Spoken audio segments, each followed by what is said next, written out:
Welcome to tonight's webinar. My name is Maureen Martin, and I'm a Programs Manager for Can Do Multiple Sclerosis. Thank you for acting on the belief that you are more than your MS by attending tonight's webinar, Stress Management with Allison Shaddy. I want to start tonight's presentation by talking a little bit about Can Do Multiple Sclerosis. Can Do MS is an innovative provider of lifestyle empowerment programs for people with MS and their support partners. We are the start of a whole new way of thinking about and living with MS.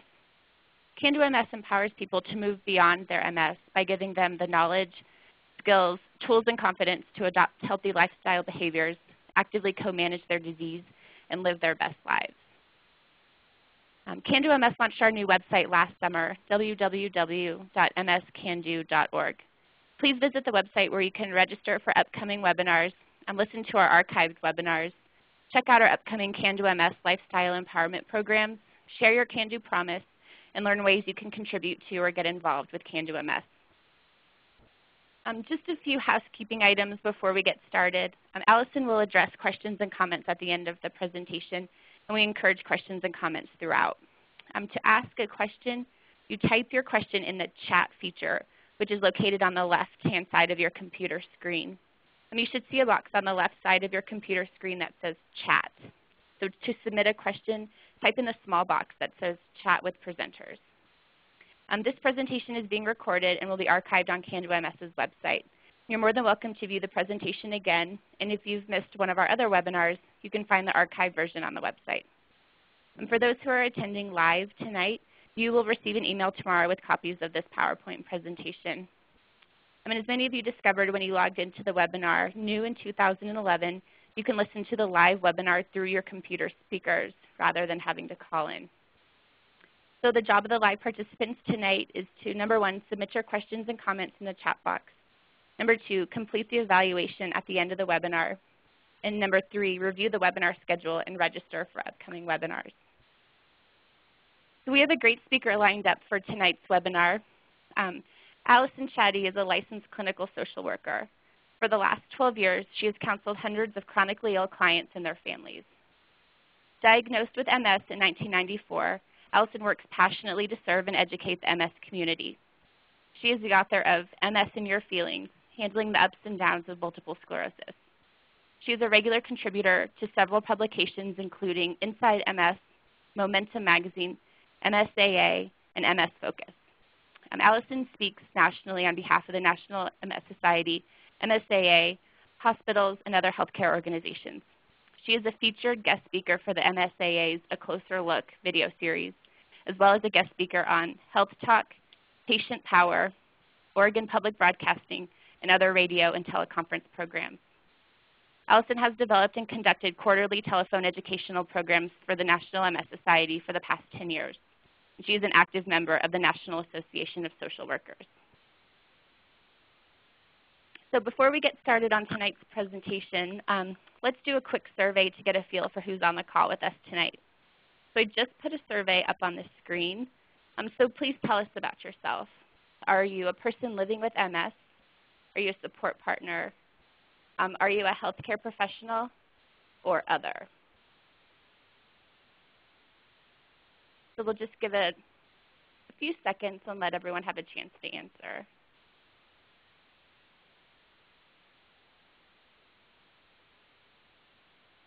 All right, so it looks like about 93% is a person living with MS, and about 7% is other. So that's a great group we have on the webinar. And with that, I will turn it over to Allison.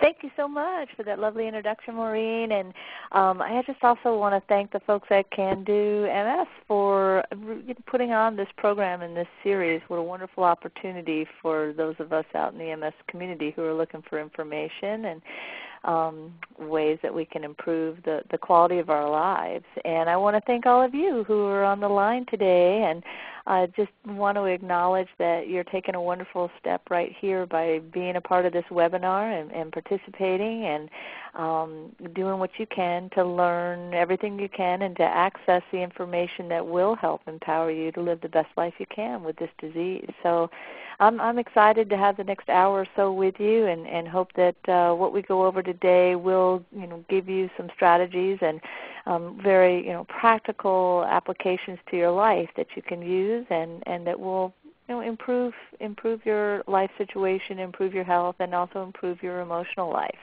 So that's my goal for the next hour or so, and I hope that we achieve that. So we are going to be talking about stress today, and I think it's always good to just sort of establish, why is this important? Why do we even need to learn to manage stress? And so the first question I would ask of all of you is to really sort of reflect and look inward and ask yourselves, if you've noticed a connection between your stressful situations in your life, stressful events, and your own MS symptoms. Typically, when I ask that question, and I'm doing a presentation in person, many people in the audience will throw their hands up in the air and say, yes, I definitely see a connection between when I'm stressed and what happens with my MS symptoms. I think many folks, as well as spouses and family members, see that there's a correlation between when their lives are stressful, or a stressful event happens, and the beginning of MS symptoms sort of crop up. So if that's true for you, then it would be a logical conclusion to say that it would be a good thing to learn how to manage stress. So that's one reason on a personal level, but it's actually true that stress affects everybody. But when you have MS, it can be a little bit more important to learn to manage it just because for many people it can have health implications. The one sort of, theme I want to send out to you today is that stress actually is a state of mind that affects us physically. But stress actually begins with our thoughts, with the way we think or perceive a situation.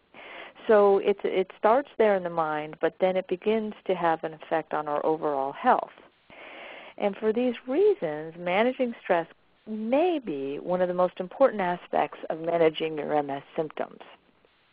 So that right there, I hope, is enough to get you interested in wanting to do everything you can to learn, how to best cope with and deal with stress when it comes up. And that is something that we all have to deal with at one time or another in stressful situations. The actual impact of stress on us, how does it impact us? I mean, we may have a sense of, when I get stressed I feel tingly, or I get tired, or my cognition gets, more impaired. But for everyone, the effect of stress actually can compromise your immune system. It can increase, make us more vulnerable to catching colds or a flu virus. When we're under stress, it increases our heart rate, it raises our blood pressure. It can actually even make us more susceptible to depression. It can cause confusion and difficulty in making decisions, and it can cause fatigue and irritability. So, obviously some of these things are also associated very closely with MS, but this is just for everyone. Stress has a big impact on us, physically and emotionally. Then you throw MS into the mix, and it becomes very important because when our bodies are busy dealing with the stress and all these effects it can have on us, it basically leaves us with fewer resources to fight the disease process. So, you only have so much of a reservoir in terms of your immune system that's able to kind of accept different challenges that come your way. And you don't want that immune system to be having its attention diverted on other things. So the better we can manage our stress, the more resources we have to be able to deal with the MS issues. So people talk a lot about managing stress, and I guess a question is, well, what exactly is stress management?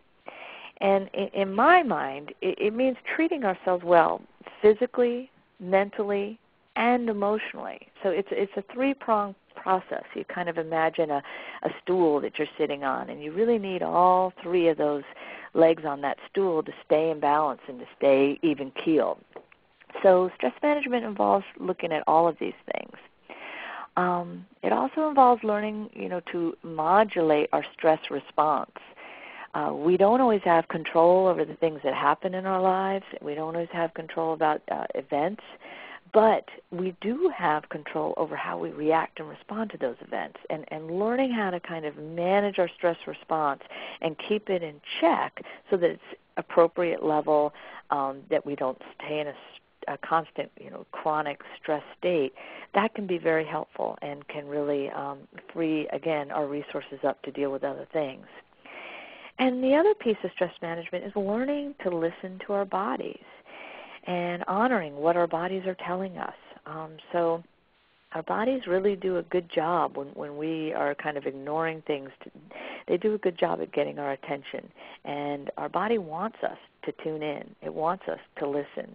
And our body will also tell us what we need at certain times if we're willing to just slow down and pay attention to that. And we'll talk a little bit more about how we might be able to do that on this call today. So why are we susceptible to stress? As I mentioned, everyone has stress in their lives, and everyone's susceptible to stress. But in my experience, both living with the disease and working with hundreds of people who have this disease, I do think that folks with MS are actually more susceptible in many ways, just because we have issues that the general population doesn't necessarily have to deal with. We have issues that even the general population of people with chronic illnesses don't have to deal with. And one of the top issues that we deal with that I think is somewhat unique is the unpredictability of the disease. For many of us, we don't really know from day to day how we're going to be feeling. What might we be capable of that day? We kind of get up in the morning and sort of take a little inventory, and we figure out what's working, what's not, what feels good, what doesn't. Is it going to be a good day or a bad day? And this can really make planning your day difficult. It can make work difficult. It can make trying to commit to social engagements difficult. So this unpredictability, it's something that is unique to us, and it's something that we have to learn to deal with, and it definitely adds an additional stressor to us. Invisibility. I was just talking to Maureen earlier about there's so many invisible symptoms of MS, things like depression, cognitive issues, fatigue. These are things that we don't see and that other people don't see. And I think as a result of that, there's often a lot of misunderstanding for people with this disease. I think oftentimes people look at us and they expect us to have the same capabilities or energy level or cognitive abilities that we've always had because we might look fine. But in fact, we're not feeling 100%. And this can be very stressful. We don't want to disappoint people. We don't want to let other people down. We want to be able to do everything we've always been able to do before. So that invisibility factor is something that, again, is somewhat unique to MS, and it can add additional stress to our lives.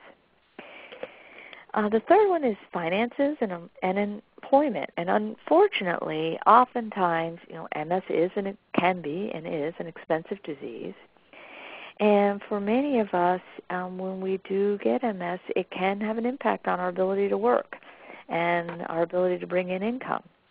And as anybody who's been through it knows, when finances are tight, it's certainly an additional stressor. It adds stress not to our own lives, but to our entire family's life. So many people with this disease or any chronic illness do face additional employment and financial challenges. Then there are, of course, the physical limitations. And, this can be as simple as if you're having numbness in your hands and having difficulty getting your shoelaces tied, or, stumbling a lot, or falling, or dropping things. These are all things that are stressful, and they add to our stress level. And these are problems that, again, the general population don't have to deal with. But if you have MS, there's a high likelihood that you're dealing with some kind of physical or cognitive challenge that other people aren't necessarily having to deal with. And I've mentioned it a couple of times, but cognitive challenges. I find in working with my clients that oftentimes cognitive challenges create a great deal of stress and a great deal of fear for people. Not being able to find a word, walking into a room, not remembering why you were in there, having difficulty sort of taking in multiple stimulations like noise or movement or a TV going on in the other room. These are things that, for somebody else may not have any effect on them at all. But if we have cognitive challenges and it's harder for us to, focus on a task, let's say reading, just the background noise of a TV or a radio can greatly increase our stress level and make it difficult for us to concentrate and to focus. A few other things. I touched on the whole idea about expectations, but I think that just the nature of this disease and the way it progresses, we often hold on to the same expectations of ourselves that we might have had before we got the diagnosis, and oftentimes other people continue to have those same expectations of us. And when we don't meet those expectations, it can cause a great deal of stress. This happens a lot in the workplace. This happens a lot for parents whose kids want them to come to every game or to be able to go out and kick a ball with them or whatever. And when we're not able to do that, we feel like we're letting people down, and this can be a stress. Trying to please everyone, this sort of falls under that same expectation, but we want to say yes. We want to be able to commit to things. We want to be able to cook that wonderful, Thanksgiving dinner that we've always been able to, that we've always been able to cook, and people look to us and they say, well, Mom's always done it in the past, and we want to be able to do that for our loved ones. And coming to terms with the fact that we can't necessarily do that, or we have to share responsibility, that can be a stressor too. And a lot of times we continue to try to live up to those expectations, and then we push ourselves and we get stressed by it because we really don't have the reserves to be able to do all those things anymore. So I'm curious. I'm hoping that some of these things are resonating for some of you who are out there. I think also fear of the future. This is an unpredictable disease. It's very difficult to say what the prognosis is. Even when people are diagnosed with other types of illnesses, a doctor can usually tell them pretty clearly, this is going to be the course, this is what you can expect. But that's not so with MS. And so for many people, especially early on in the diagnosis, we tend to worry and stress over what the future may bring. What's going to come next? Will I pretty much even out and maintain like this for the next 20 years, or is every day going to bring a new challenge? We don't know, and that's an added stressor. All of these things that I've just mentioned, of course, can contribute to having family conflicts, misunderstandings, work conflicts, work issues, trying to sort of redefine for others what our abilities are and for ourselves, and to explain and communicate to others what we're going through and how it's impacting us. All of these things can result in extra stressors at work, extra stressors in the household. I think that if you are feeling stressed out, I hope that, what I've just read to you is kind of validating that, that's a very real experience and that it's very understandable that you might be feeling an extra amount of stress in your life. And again, this is one of the reasons it's great to take some steps to learn how to manage some of those stresses. And one of the first things I would suggest is that you try to identify what stresses you out. We're all very different. For some people, making that family meal, that Thanksgiving dinner, that's like a highlight of the year for them. They look forward to doing that. They want to do it. They shine in the kitchen, and they really know what they're doing and they feel confident. For other people like myself, cooking a holiday meal is very stressful, and I don't have that much confidence, and so I might experience that as being something really difficult and really stressful to do where someone else might not. Same thing with perhaps having house guests. Some people look forward to it and think it's great, and they enjoy the extra energy in the house. And for others, that could be a very stressful event. So the same things don't necessarily stress out everybody in the same way. So to really spend some time getting clear on what it is that stresses you out, I think can be very helpful. And then to take a step further and actually create an action plan, to help reduce the stress. And this is really important. What we want to be able to do is, say, okay, I know that having company, I live in Hawaii, so I have a lot of people who want to come visit. And I know that when I have guests and house guests, it's a lot of extra work and it's a lot of extra stress. I love it, but it's difficult. So I will, do things. Number one, I'll limit the amount of time. Limited amount of time that people are at your home. I might divvy up responsibilities and ask people certain things.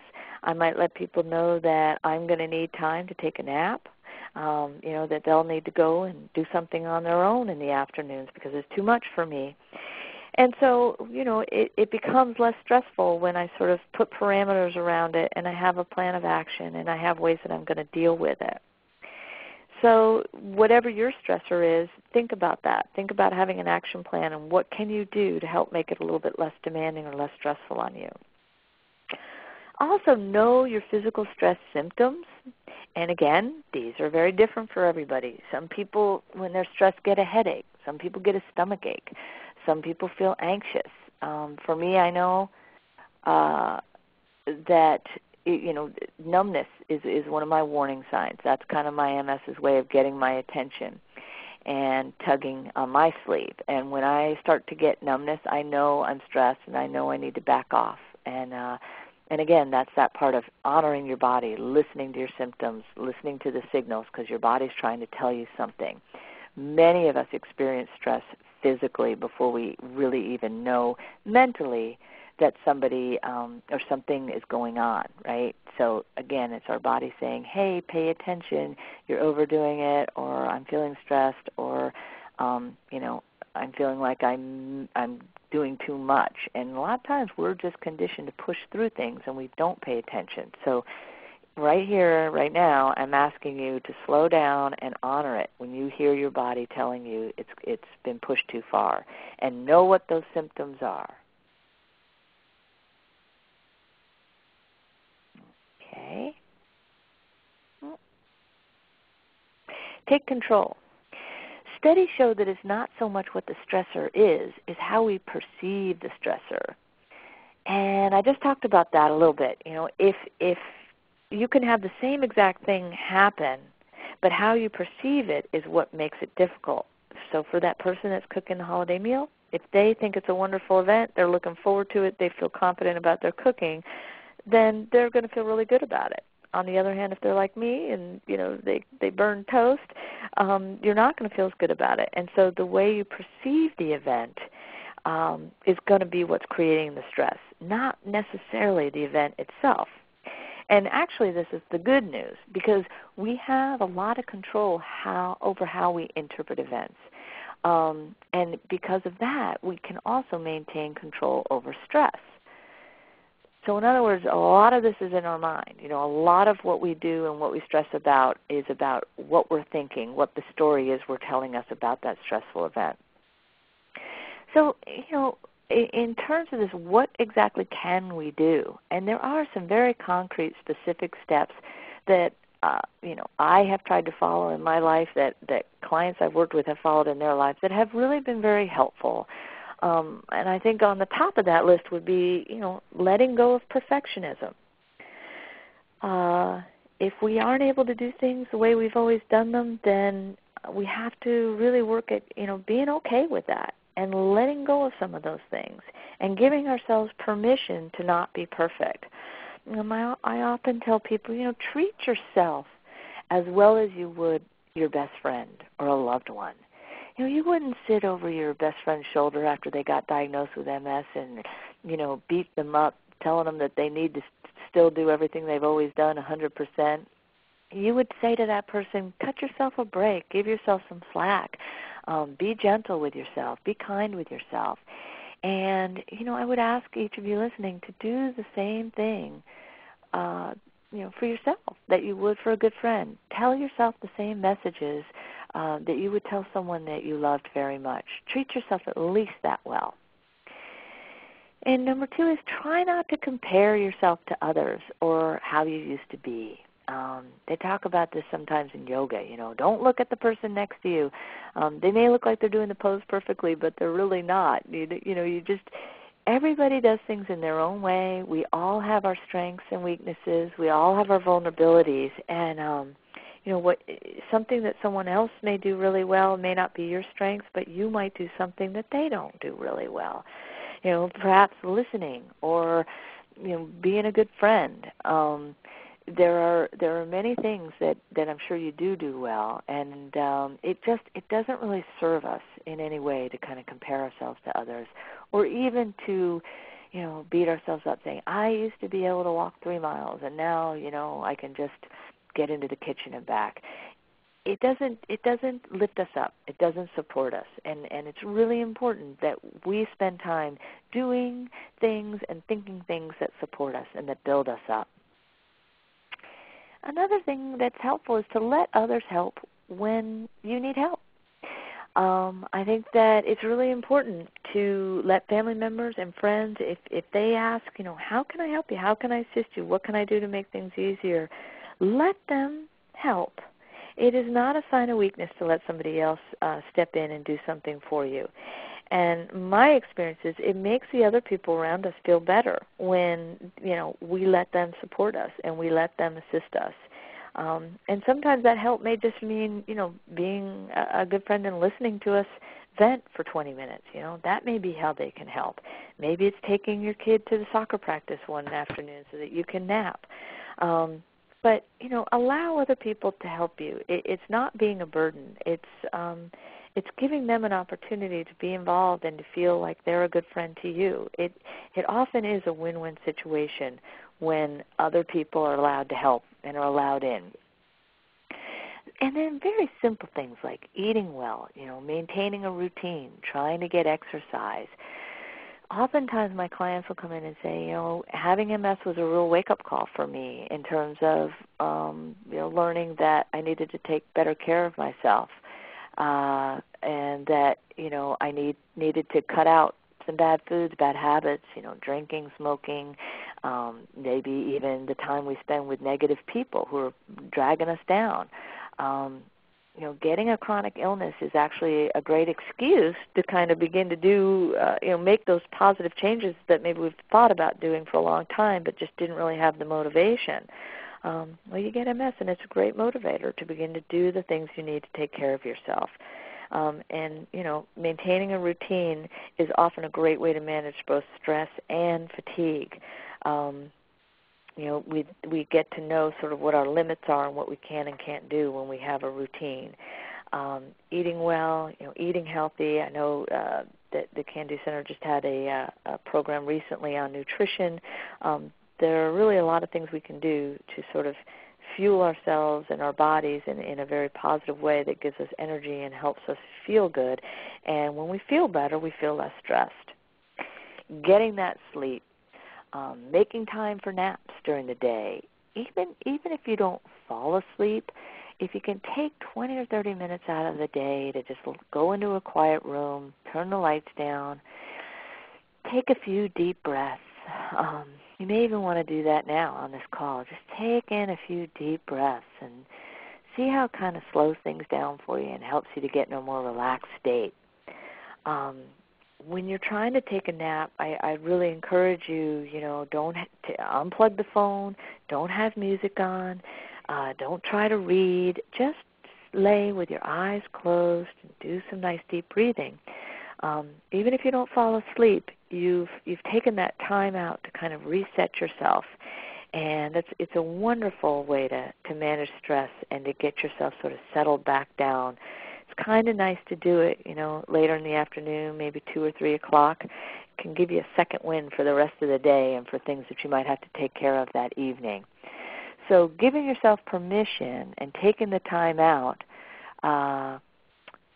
to be able to just sort of nap and relax. I think that's wonderful.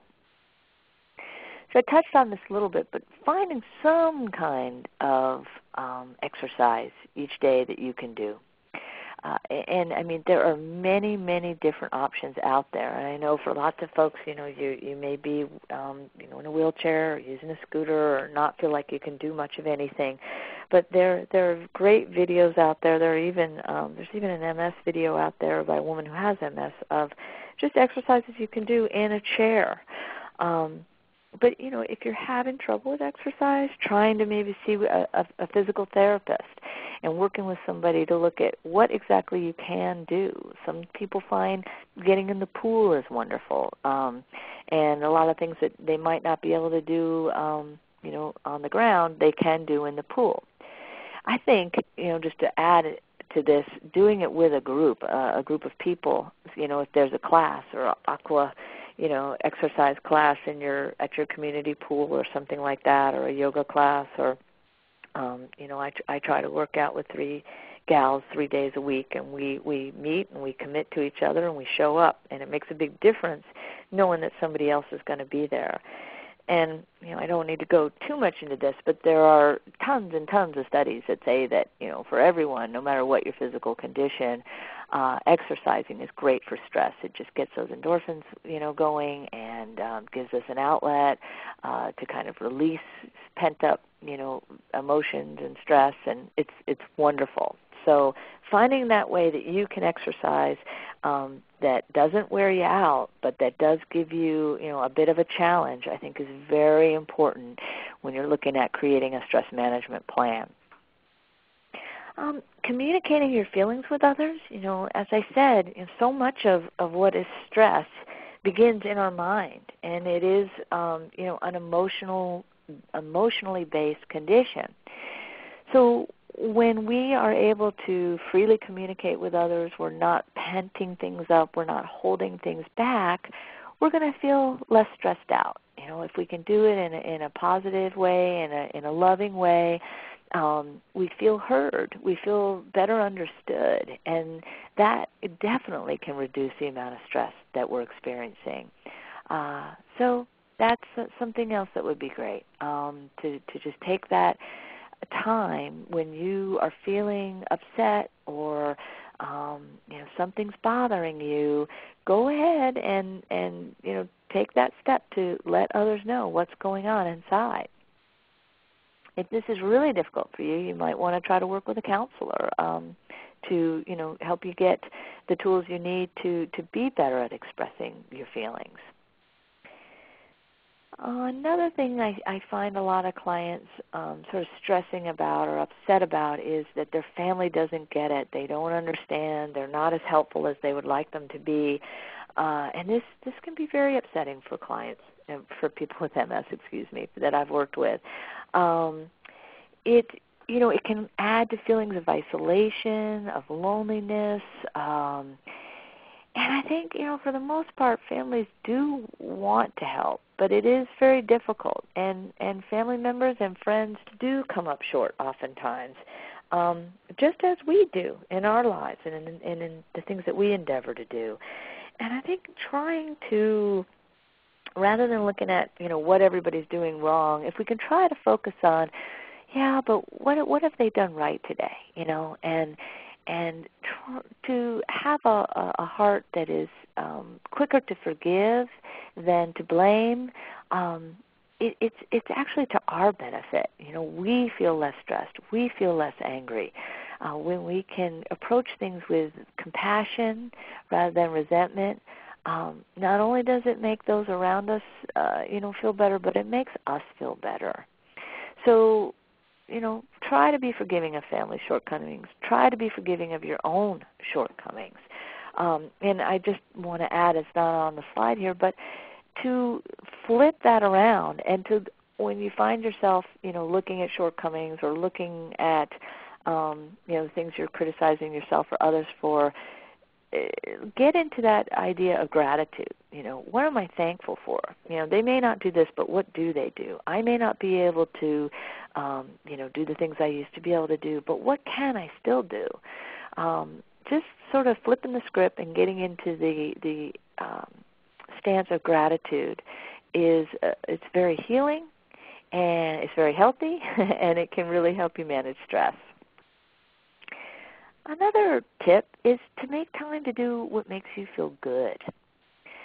And, I notice a lot when people have a chronic illness, what happens is, you feel like you only have enough energy in the day to get done the minimal amount, what has to get done. And all of a sudden, all the things that you like to do, the things that gave you joy, the things that, really make life worth living, those are the things that seem to get cut out of our lives first.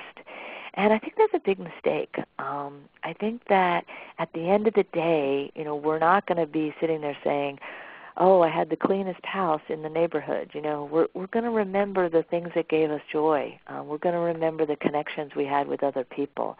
We're going to remember the ways that we gave back to our community. So looking at, what is it that makes your soul sing? If it's going to church, if it's volunteering, if it's, being with others, those are the things that I would really encourage you to make some time for every week.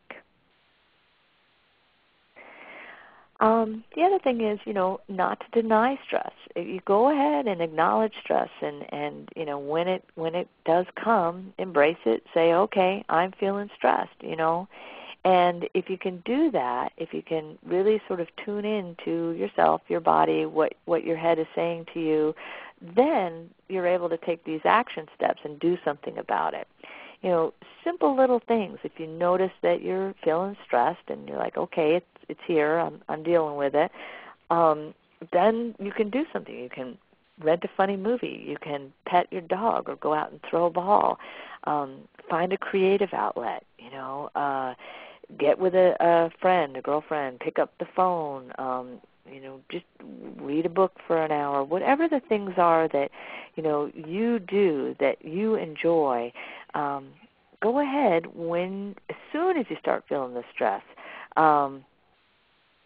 that, it's not something you want to wait until you're feeling completely overwhelmed. When you start feeling that stress, say, I'm taking a time out and I'm going to do something that makes me feel good, that makes me feel relaxed.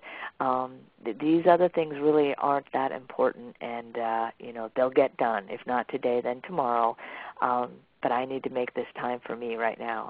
I'm very fortunate that I live near the beach, and I try every day to get down to that beach, even if it's just 20 minutes, to see the ocean, to feel the breeze on my face, and I don't ever want to take for granted that that's there and that I can do that. So I really try to make time for it. So those are just some hints or strategies for what I call external stress busters or stress relievers. But there are also internal stress reducers, and these are things that we can actually do that kind of work within our physical body, our physiology, to get us in a more relaxed state. And the first one I talk about is visualization and guided imagery. And there's been quite a bit that's been written about this, quite a bit that people can practice. There are guided imagery and visualization tapes that people can listen to. You don't want to do it when you're driving. But this is something that's it's just as simple as, we call them like mental vacations, where, I was just talking about going to the beach, but if you don't have a beach nearby, a visualization exercise might be to just sit in a chair or lay down on the floor and close your eyes and take a few deep breaths and begin to imagine a setting that makes you feel good.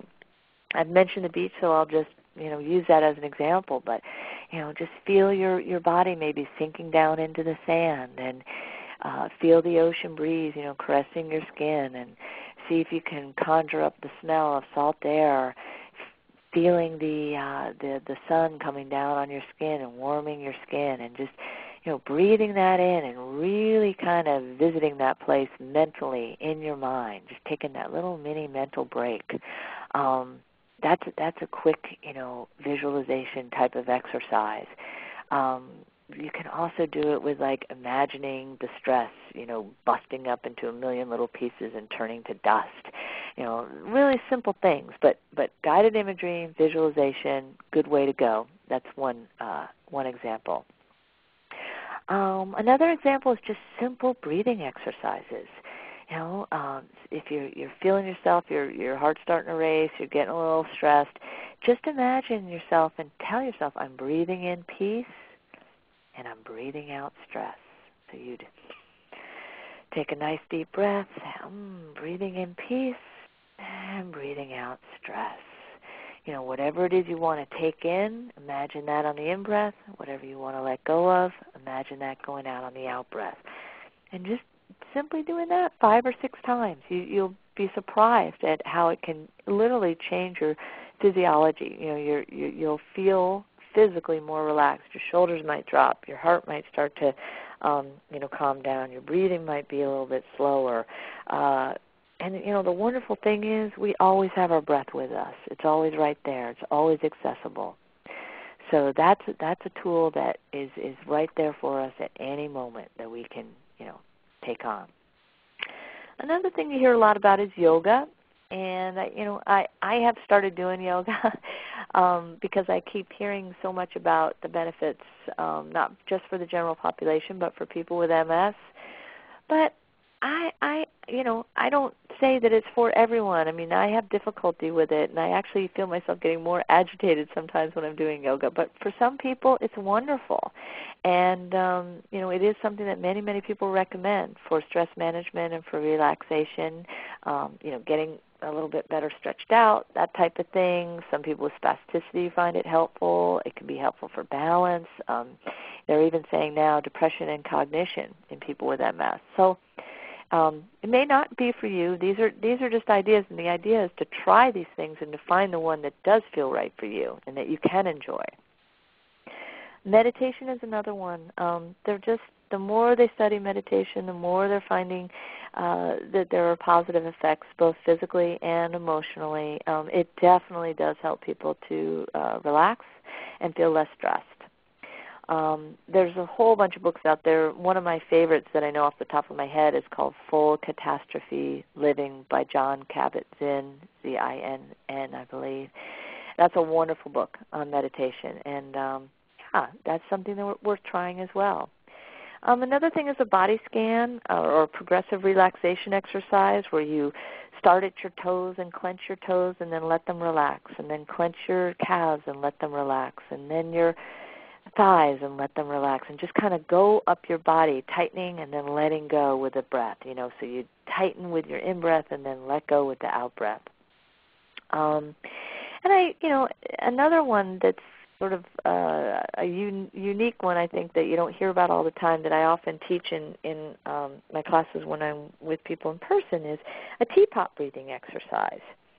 And this very simply is and if you want to do it with me right now, just to get a little taste of what it feels like, you just imagine taking in a nice deep breath and imagine like water coming up through the soles of your feet and sort of working its way up into your body, all the way up into the top.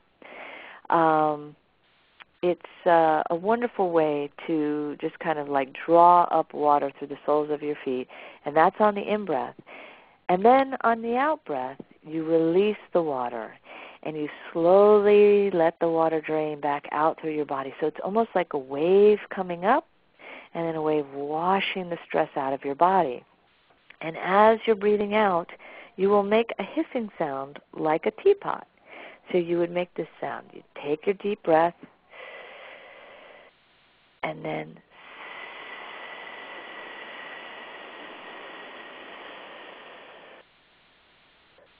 and that's that teapot noise, that the teapot makes when it's going off. And so you're breathing up through the soles of your feet like a wave of water coming up all the way to the top of your head. And then as you're breathing out, you make your hissing sounds. And you imagine that wave just cleaning all the stress out of your body and going back out through the soles of your feet and leaving your body. these are a few other just, what I want to say, sorry, about the teapot breathing is, do that breath 3 or 4 times in a row. You might want to do it sitting down or laying down. Sometimes people can get kind of dizzy when they do it at first. And just see if that doesn't make you feel more relaxed immediately.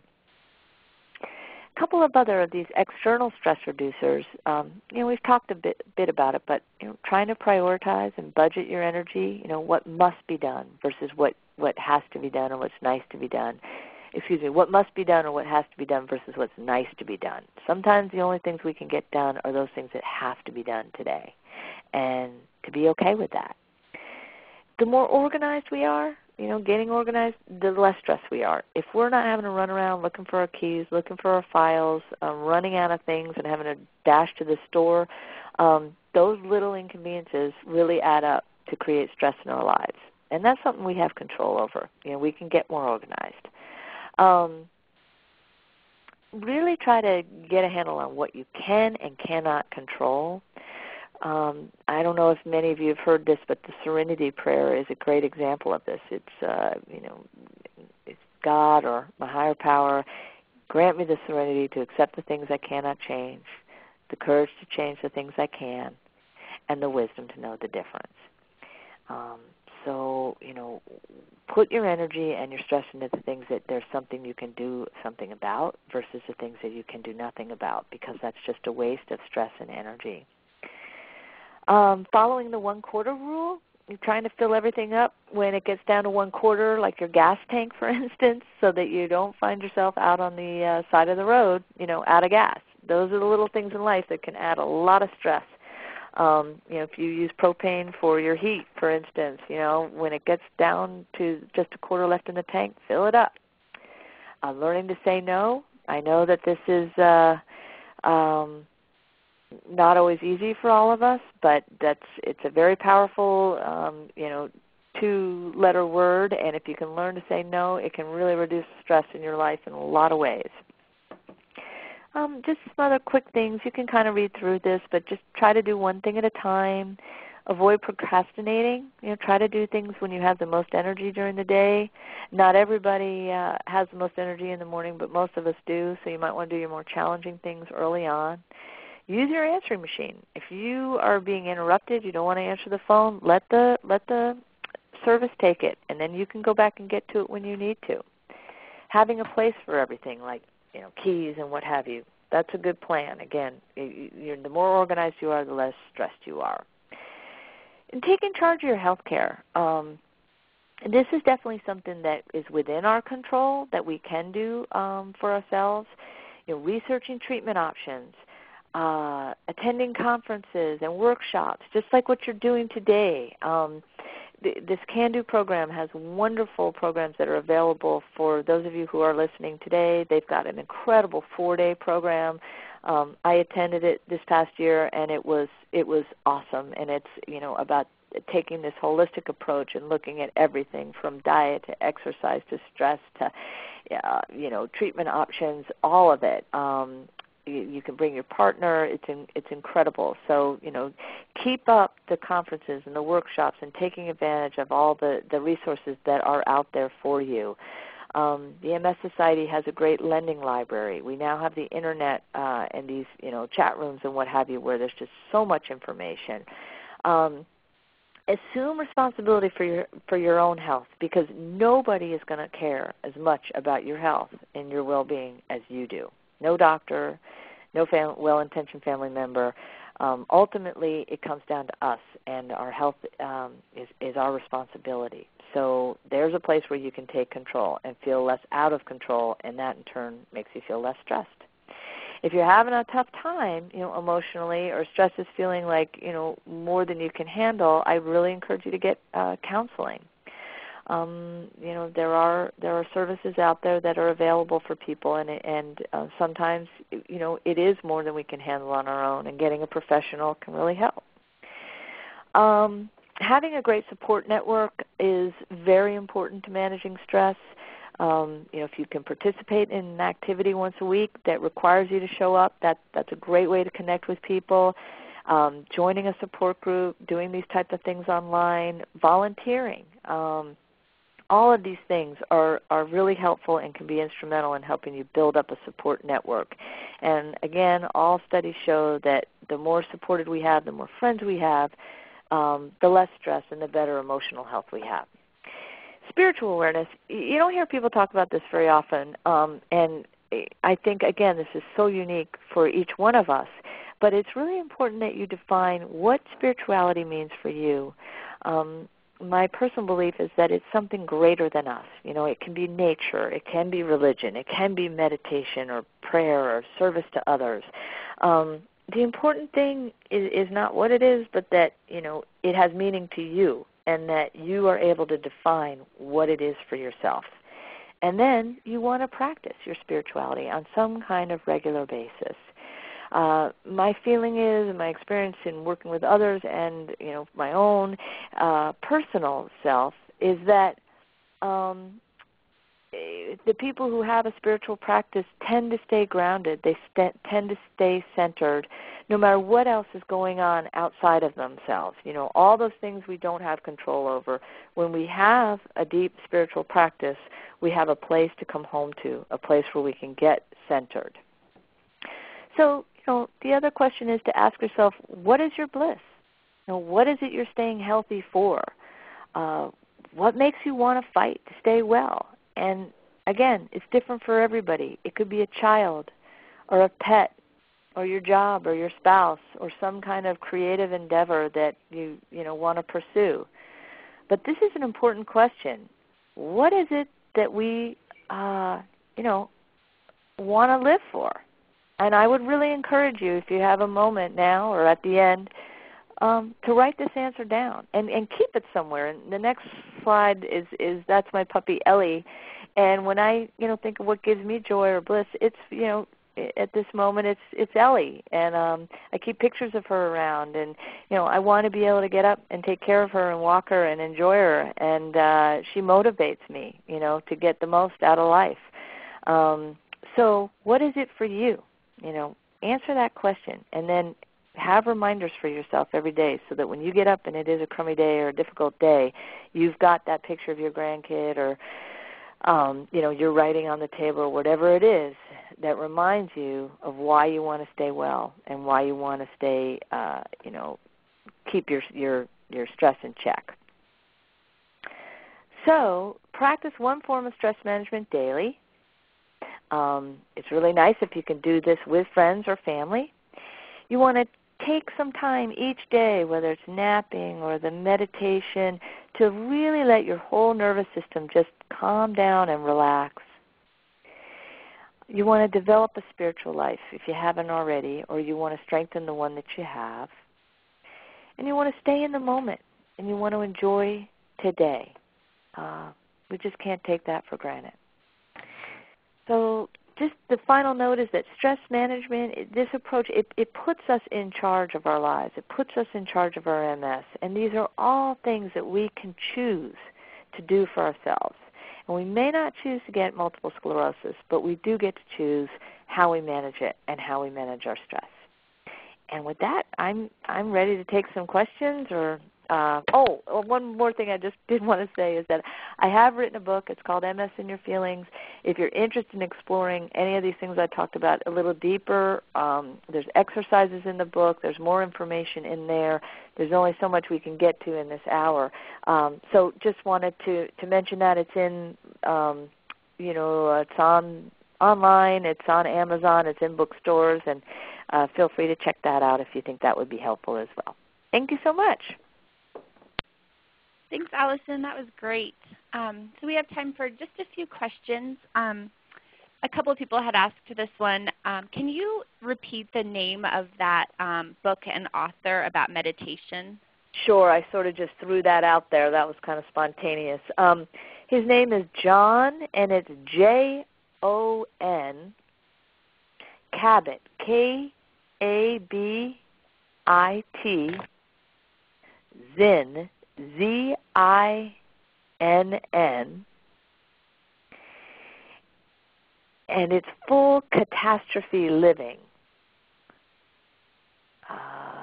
So I don't know how to spell catastrophe, C-A-T, I'm not sure. But if you look up John Kabat-Zinn, Full Catastrophe Living, that will come up. And it's a wonderful book on meditation and has several exercises and is a good way to get started in the process.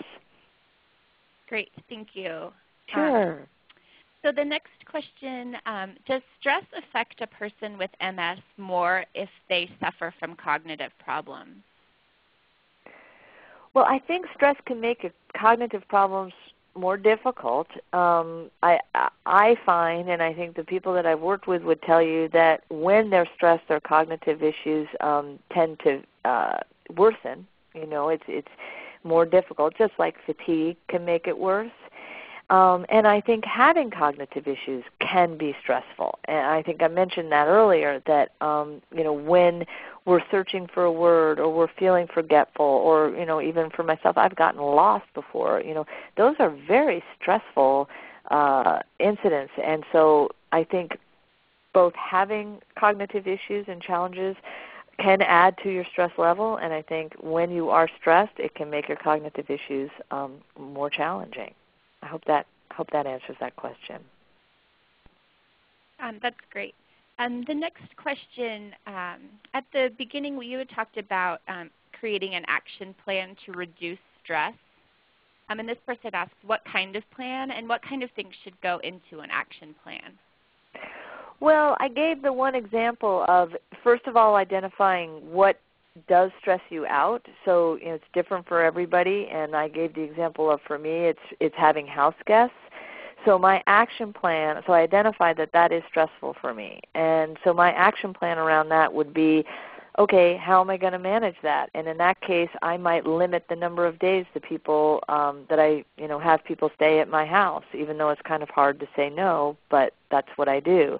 I build in breaks during the visit time. Like I'll say I take a nap at 2, so from 2 to 5 I need you guys to go out and do something on your own. Because there's more work when I have house guests, I may delegate to people and say, you take dinner this night, you take dinner this night, I'll take dinner this night.